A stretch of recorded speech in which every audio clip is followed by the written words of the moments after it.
Hey everyone, welcome back to Corporate Decoder, the place where we decode the language of business. Today we're diving into a report from Air T Inc. And let me tell you, it's a bit of a roller coaster. Think of it like this: they're juggling airplanes and money, hoping everything lands safely, but are they running out of runway? Before we get started, if you like getting the real story behind these kinds of reports, make sure you subscribe.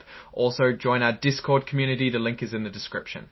This report is called an 8K, and companies file these when big things happen, things that investors should know about right away. In this case, Air T made some changes to how they're borrowing money. This report is dated early June of 2025, but the big event happened on May 30th. That's the day they changed some important loan agreements. Air T Inc. is a company that invests in other businesses, especially those in the overnight air cargo industry. They also have businesses that do ground equipment maintenance and support. Think of them as a holding company with their hands in different aviation-related pots.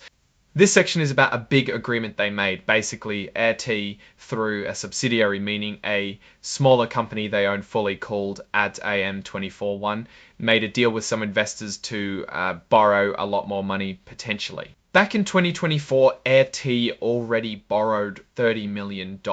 Now they're changing those original loan deals for something bigger.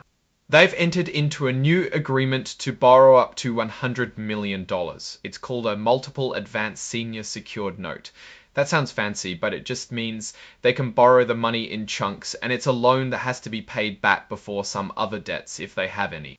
The investors have already loaned them $40 million, and the investors are supposed to give them the additional remaining $60 million in stages over the next couple of years, if certain requirements are met.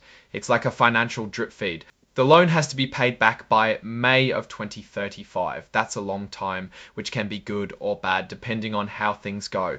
The agreement also lists what would cause Air T to default or break the agreement. Missing payments, breaking promises in the loan agreement, or going bankrupt would all be bad news and could let the investors take action. They can reinvest the funds advanced for a period of 6 years. If Air T wants to pay off the loan early, they might have to pay extra. It's called a prepayment premium. So if they pay the loan within a year, they have to pay an extra 2% of whatever they are paying off. And if they pay off the loan in the second year, they have to pay an extra 1%. To make sure they get their money back, the investors get a claim on some of Air T's assets.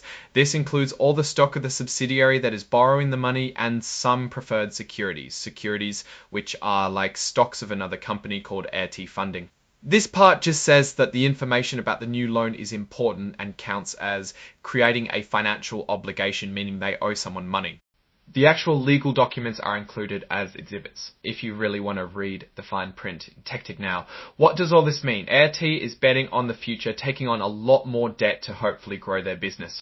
Air T has some things going for it. They're in the aviation business, which has its ups and downs, but people always need things shipped by air. They also own other businesses, so they aren't putting all their eggs in one basket, but there are also risks. Taking on so much debt means they have to make enough money to pay it back plus interest. If the economy slows down or something goes wrong with their businesses, they could be in trouble. Is Air T's gamble going to pay off? It's hard to say for sure. They're in a tough industry, but they seem to have a plan. Investors should keep a close eye on how they're doing and whether they're making enough money to handle all this debt. Alright, that's our breakdown of Air T's latest filing.